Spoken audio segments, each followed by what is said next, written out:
Ya se han jugado esos dos partidos de ida de las semifinales del playoff de ascenso a primera y por ello estamos aquí hoy para analizarlo en profundidad, para dar todas las claves y por supuesto también para comentar todo lo que puede ocurrir, todo lo que puede pasar en esos partidos de vuelta que ya se juegan mañana y pasado, martes y miércoles. El martes primero llegará lo de Almería, Almería-Castellón y después el miércoles lo de la Rosaleda entre Málaga y Unión Deportiva Las Palmas. Dos partidos, dos eliminatorias que están muy abiertas, que es verdad que los de Funes son los que ahora mismo más ventaja tienen de los cuatro, los que más posibilidades tienen de llegar a esa gran final, pero que sí que es verdad que está todo muy abierto, que ha habido pocos goles y que por ello pues todo está por decidir. Comenzamos, si os parece, por ese partido en Castalia entre Castellón y Almería, que comenzó con un recibimiento espectacular y que además pudimos presenciar en primera persona. Ya sabéis, si me seguís por Twitter, habréis visto que hemos estado este fin de semana allí en Castalia y ha sido increíble, la verdad. Desde el recibimiento, un club, un equipo que se nota, ¿no? Que es un equipo que lo ha pasado mal, que ha estado muchos años en el barro, que ha estado en tercera división, que hace 8 años estaba en esa categoría, tuvo que jugar de hecho playoffs para ascender y que hace 2 años solo regresó al fútbol profesional tras haber estado una temporada hace ya 5 o 6 temporadas. Entonces, pues la verdad es que lo ha pasado muy mal este Castellón y ahora mismo pues está en un momento increíble. Se vio en el recibimiento y por ello también pues nos tuvimos que traer regalo, nos tuvimos que traer un poquito de sorpresita, aquí lo veis, con esa gran bufanda de un club que, como digo, lo ha pasado muy mal y ahora está en un momento impresionante. Y así es como se vivió, así es como se sintió en Castalia, porque fue un partido que comenzó con muchísima intensidad, con un equipo que sabe perfectamente a lo que juega, como el de Pablo Hernández, y que a pesar de las bajas de Zipenga, de Mellot, dos bajas muy, muy importantes, tanto en el lateral como en el extremo, tanto a nivel defensivo como ofensivo, pero que aún así fue un equipo, el Castellón, que creo que comenzó mejor que el Almería. Creo que en esos primeros 45 minutos es donde más superior fue, sobre todo encontrando por dentro esa capacidad para llegar, esa verticalidad para progresar a través del pase, con un centro del campo que a mí me gustó mucho, con Barry sobre todo, también con Ronaldo que sustituía a Gerena, porque a su vez Gerena fue el lateral derecho de circunstancias, porque no estaba, como digo, Mellot, pero que es que cumplió y de qué manera el futbolista cedido por el Athletic Club de Bilbao. Para mí esta es una de las claves, esa capacidad defensiva que tiene Gerena, porque es que no vimos prácticamente nada. Morcillo, que era el extremo izquierdo, el extremo de ese lado de la Almería, prácticamente no pudo superarle en ningún momento. El futbolista, como digo, del Castellón, creo que fue una de las grandes claves de ese empate, de esa parcial victoria en la primera parte, porque creo que estuvo inmenso a nivel defensivo, corrigiendo, incorporándose por momentos, no demasiado porque hacía de tercer central, pero sí que es verdad que cuando juntaba pases y crecía para superar esa presión de la Almería lo hizo muy bien, sobre todo con Barry girándose. Es un jugador que necesita pocos toques para superar presiones, algún movimiento, porque es un jugador que se gira muy bien, que tiene esa capacidad para jugar a un toque, un jugador que en pocos metros siempre marca la diferencia y ahí es como se vio. También, por supuesto, con un Brignani que a mí me parece que es uno de los centrales del campeonato. Creo que en su primera vuelta no lo vimos tanto, fue por momentos. Yo creo que también esa situación, ¿no? de adaptación, de llegar del extranjero, de llegar desde Italia, tener que aclimatarse, pero es que en cuanto lo ha hecho, es un central que es muy superior realmente a la mayoría de delanteros, muy superior a la mayoría de rivales y ahí se ve rápidamente. Creo que a nivel defensivo estuvo muy bien, ganando duelos, anticipándose, también corrigiendo. En área es un central muy dominante también porque físicamente es una barbaridad y luego aparte lo redondeó con el gol porque es que es un gol pues que marcan yo creo que pocos centrales. Creo que ese taconazo que se inventa el central italiano del Castellón pues para abrir la lata, para marcar ese 1-0 antes del descanso, fue espectacular, un recurso tremendo en una situación ahí que estaba siendo complicada porque el Castellón estuvo a punto de marcar de primeras, no lo hizo, la acabó despejando el Almería, al final le llegó a Brignani, se inventó esa maniobra brutal en un partido en el que el Castellón ya había generado dos, tres situaciones realmente claras para haberse adelantado, sobre todo con varias combinaciones muy buenas por dentro, pero también con varias presiones altas que llegaron y que se convirtieron en recuperación muy, muy peligrosa. Recuerdo varias de Cala, varias de también, por supuesto, Pablo Santiago, que fue uno de los que no es tan habitual, aunque sí que es verdad que viene jugando los últimos partidos y que ha sido un jugador de rotación, pero que en este último también fue importante ahí en la banda derecha. También, por supuesto, Camará. Bueno, creo que el Castellón tuvo dos ocasiones, sobre todo en las botas del delantero de Camará y también de Pablo Santiago, que fueron muy claras y que tuvieron que ir para adentro. No fue así y por eso pues le estaba costando un poco más al Castellón, pero creo que en esos primeros 45 minutos es donde más clara se vio su superioridad y donde realmente pudo haber encarrilado la eliminatoria como no lo hizo hasta ese gol a balón parado de Brignani. Un Brignani que suma 7 goles, es una barbaridad para un central, es uno de los máximos goleadores del Castellón, como digo, no ha sido indiscutible hasta la segunda vuelta del campeonato, junto a Alberto Jiménez, creo que forma una pareja de centrales espectacular, una de las mejores del campeonato, dos futbolistas que a nivel físico son muy superiores, que tienen esa capacidad para corregir y para defender con metros a su espalda, para corregir a campo abierto, para sumarse y ser un elemento importante a balón parado. Me parece que desde luego hay que hablar de estos dos porque son dos bestias competitivas y están ayudándose uno a otro de manera tremenda, como también por supuesto creo que hay que comentar por supuesto lo de la Almería, porque creo que le costó aclimatarse al partido, le costó entenderlo, pero cuando lo hizo, es verdad que cuando no estaba siendo superior, cuando estaba algo incómodo en la primera parte, tampoco el Castellón tuvo tantísimas ocasiones en el partido a nivel general, creo que tuvo 3 4 muy claras, pero también tuvo un buen tramo en la segunda parte en las que prácticamente no llegó. Y el Almería, por su parte, en esa jugada aislada, en la segunda mitad ya, pues sí que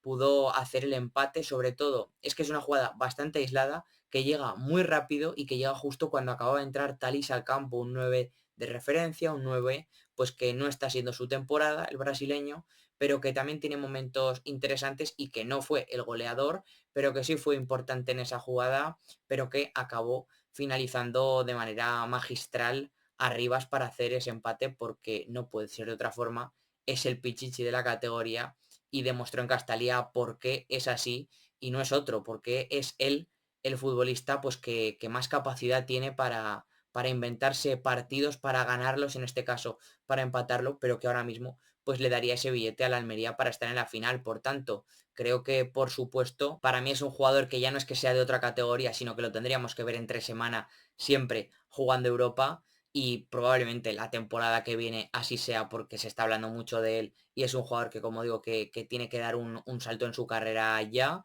pero que es que además que es un jugador que si tiene que dar ese salto es en parte porque es ajeno al contexto también, es un jugador que en una acción pues gana un partido y por ello pues me parece que es absolutamente diferencial en segunda división. También hay que hablar de esa vuelta, de ese partido de vuelta en el que llega el Almería con ventaja, porque ya sabéis, si empata el partido, si el partido acaba en empate, va a prórroga, pero si al acabar la prórroga, esos 120 minutos, no hay penaltis, directamente pasaría el Almería por haber quedado mejor clasificado, por haber sido tercero ante un Castellón que ha sido sexto esta temporada, pero claro,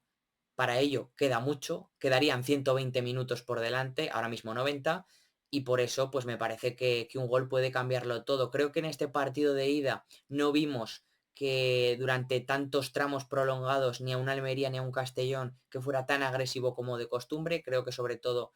no lo pudieron ser por momentos, creo que el Castellón en la primera parte sí que lo fue, pero cuando se puso por delante no fue tan así, tampoco el Almería, y creo que en este segundo partido de la eliminatoria, pues si sigue en empate, se va a tener que abrir el Castellón, va a tener que ir ahí, aunque yo no creo que ni mucho menos que cambie demasiado la película, porque me parece que el Castellón tiene esa personalidad para llegar a Almería y como hizo la temporada pasada, sobre todo porque esta pues acabó perdiendo en la liga regular en los Juegos del Mediterráneo, pero sí que es verdad que en la temporada pasada pues es que ya sabéis cómo quedó con un 2-5, pues que encendió todas las alarmas, de hecho, en Almería, y que también las encendió para el Castellón porque le puso y mucho en el escaparate, así que ese partido lo va a decidir todo. y creo que esa eficacia, por supuesto, que va a ser determinante. Ya lo hablábamos en la previa de esta eliminatoria y el Castellón precisamente no la tuvo y por eso no acabó ganando el partido porque seguramente en el cómputo global de los 90 minutos fue mejor, pero es que con eso no vale y por eso ahora mismo el Almería es el que parte con ventaja porque de no perder estaría en la final. Y ya pasando a lo que ha ocurrido precisamente para mí hace unos minutos, hace un rato simplemente para vosotros ayer, si estáis viendo el vídeo el lunes, lo que ocurrió en Gran Canaria, en el partido entre la Unión Deportiva Las Palmas y el Málaga, que para mí se resume en la personalidad. Este equipo sí que no cambió nada, es que fue el que mejor jugó de los cuatro, que es el Málaga, porque el equipo de Funes llevó a su terreno desde el principio del partido absolutamente todo. Es que fue un equipo tremendamente incómodo, con la presión, yendo muy arriba, sin especular, a pesar de que también como a la Almería le vale el empate en los dos partidos para llegar a la final porque ha quedado mejor que la Unión Deportiva Las Palmas en la clasificación regular y por eso pues el empate le podía valer, podría haber sido un buen resultado de hecho, porque como digo, con dos empates está en la final, pero es que no especuló el equipo de Funes, fue arriba desde el minuto uno, presionó, recuperó mucho en campo rival y de esa manera incomodó mucho a un equipo que se abrió por momentos, que no tenía esa capacidad para superar la presión y que hasta que no apareció Gese al final de la primera parte o Miyashiro en alguna acción puntual, pues no lo pudo hacer de ninguna manera. Creo que Gese fue ese elemento, ese recurso más interesante para superar esa presión, porque por ejemplo jugadores tan fundamentales en este sentido, en este aspecto, como son el ejemplo más claro para mí, Mika Mármol desde el central izquierdo, no pudo hacerlo porque le hizo un marcaje pues brutal Funes a través de un jugador pues que es siempre portada, es siempre marca de la casa por sus goles, pero que en este caso lo fue sobre todo por su trabajo sin balón, que habló de chupe, porque estuvo muy bien el delantero cordobés del Málaga presionando, incomodando continuamente a Mika Mármol para que no pudiera recibir, para que si recibía pues no pudiera estar en una situación favorable y por eso pues por ahí empezó a declinar la balanza. También lo hizo con esa unión por dentro de los Aaron Ochoa, de la Rubia partiendo desde banda derecha como siempre, pero es que conectadísimo al partido con la pelota, pero también sin ella, recuperando en campo rival, con Dani Lorenzo, que en el 0-1 se inventa un taconazo espectacular, como también, por supuesto, Izan abarcando campo en el medio, un jugador que es impresionante lo que trabaja a nivel defensivo, pero también esas piernas que tiene para dar frescura, para llegar a campo rival, para incorporarse, es un jugador que tiene esa capacidad para ir a los duelos, para ganar, para caer acostados por momentos, para juntarse a centrales, un jugador muy completo en ese sentido el canterano del Málaga y para mí es una de las señas de identidad desde la llegada de Funes, desde luego ese crecimiento que ha tenido el canterano. También Aaron Ochoa, que es verdad que lo vemos más por momentos, que es un jugador más de rotación, pero que en este caso fue titular por la sustitución de Joaquín, que estamos hablando de que Joaquín es uno de los jugadores seguramente más importantes de la temporada del Málaga, aunque en este caso, pues es que hay muchos, porque la temporada es brillante, pero sí que es verdad que fue una sorpresa, ¿no? Que no estuviera en el 11 Joaquín, y aún así es que Joaquín fue precisamente quien revolucionó todo en la segunda parte con esa entrada al descanso, porque le dio esa verticalidad, ese punto de desequilibrio de jugarse uno contra uno. Aaron Ochoa es un jugador más de juego interior, en el caso de Joaquín es un futbolista, un extremo que parte de fuera y que sí que acaba entrando por dentro con su diagonal, pero que, claro, da esa verticalidad, es un jugador muy incisivo en el desborde, en el uno contra uno, que tiene esa capacidad para estirar a su equipo en momentos complicados, tiene esa capacidad para atraer muchas marcas por fuera y de esa manera es como hizo varias acciones, varias jugadas que pudieron acabar en la sentencia. No fueron así, como también la Rubia precisamente, que fue el goleador en el 0-1, ya había tenido alguna el Málaga antes, no lo había conseguido transformar, pero después con ese 0-1 de la Rubia es que la Rubia precisamente se inventó varias jugadas después que pudieron haber sido el 0-2, como por supuesto fue una muy clara, muy clara de Brasanac, que para mí en el descuento podía haber bueno, no sentenciado la eliminatoria, pero prácticamente, porque habría obligado, si hubiera marcado Brasanac el 0-2, habría obligado a la Unión Deportiva Las Palmas a hacer 3 goles en Málaga. Un 0-3 le habría obligado a hacer, un 0-2, por lo menos 2 goles de ventaja en los primeros 90 como mínimo, y a partir de ahí en la prórroga marcar otro. Es una barbaridad, y además un Málaga que precisamente si algo tiene es gol. Tiene muchísimo gol y solamente en una ocasión se ha quedado sin marcar desde que ha llegado Funes al banquillo del primer equipo. Por tanto, pues creo que eso explica, ¿no? Si en casi 30 partidos que lleva el entrenador al frente del equipo ha marcado pues en todos menos en uno, pues creo que eso explica que es un equipo que lo más probable es que marque gol, y si sin marcar ya Las Palmas tendría que haber marcado 3, pues creo que eso lo explica, ¿no? La eliminatoria. Aún así, esa acción no entró, ese gol no llegó a serlo, no llegó a ser gol por una parada muy buena de Jorcas mano a mano, que cambió todo y que mantiene con vida a la Unión Deportiva Las Palmas. También antes había hecho una parada importante Alfonso Herrero, que también había sido interesante, pero en una situación mucho más difícil, mucho más complicada de acabar entrando, porque era un disparo muy lejano de Las Palmas. Pero sí que es verdad que para mí aquí fue claramente mejor el Málaga, sobre todo en esos primeros 30-35 minutos, y luego ya a partir del 50-55 en adelante, porque creo que sobre todo es que incomodó mucho con su presión, fue muy agresivo hasta el final, y es que esa acción de Brasanac para mí al final creo que decide mal el futbolista del Málaga. Creo que podía haber marcado ese 0-2 si no hubiera controlado, si hubiera directamente disparado, buscado el disparo de primeras, porque se reduce, se quita espacio él solo con el control, se acaba también además esquinando en esa situación por el control con la izquierda. Bueno, la verdad es que me parece que pierde tiempo, y Jorcas le reduce muy bien el espacio para acabar achicando y dejándole sin tiempo, sin espacio y sin capacidad para hacer ese 0-2 que habría dejado la eliminatoria patas arriba. Aún así,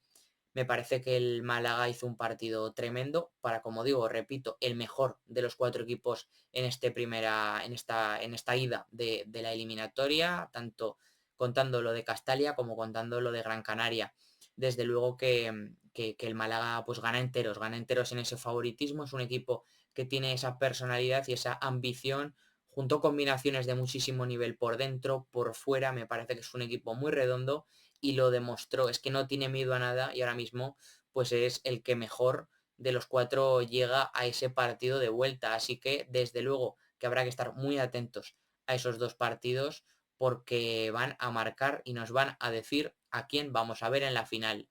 Es una locura esta categoría, y por tanto aquí ya sabéis que podéis seguir enterándoos de todo, de todas esas claves, y que precisamente si la Unión Deportiva Las Palmas quiere pasar, seguramente sea activar más a GC, porque en esos minutos antes del descanso, como decíamos antes, estuvo inmenso el futbolista gran canario, sobre todo jugando de espaldas, moviéndose muy bien entre líneas, sobre todo con varios apoyos que marcaron la diferencia, varias descargas, una de tacón que fue espectacular, y luego también, por supuesto, de cara bajando a recibir, cayendo a costados y activando a futbolistas de fuera, lanzándolos al espacio cuando él se giraba. La verdad es que estuvo muy bien ahí Gese, y por supuesto que esa es una de las claves para que Las Palmas pueda tener vida en esa vuelta de las semifinales del playoff. Por tanto, esto es todo. Espero que os haya gustado. Acordaros de dejar un buen like, de suscribiros, como siempre, y nos vemos en la próxima.